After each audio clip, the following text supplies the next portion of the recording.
If you're truly relating to a supernatural being, then you should probably expect to have some supernatural conversations with him. And the Bible makes this pretty clear.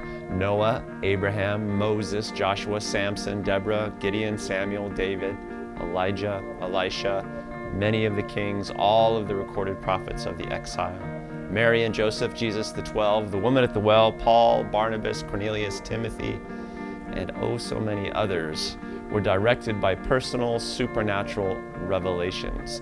And the New Testament's histories and pastoral writings assure us that God is speaking today just as he always has. But really, that's not the point. The practical point of prophetic ministry is less about God speaking and more about the development of our listening. The biggest key to prophetic ministry for us is simply, you have to listen, and listen well with some effort. God tends to make himself accessible but not obvious in the world. So though God speaks, you might not catch it. And if you do catch it, you might not understand it fully.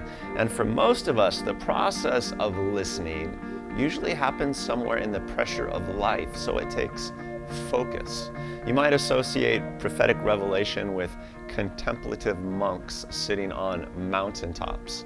But for ministry-minded kingdom believers, it's often more like military communications during a battle.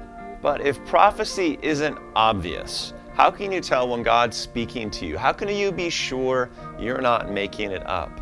And if prophecies involve things like symbols and signs, how do you go about understanding them? If life is noisy and prophecy is subtle, what can you do to hear God better?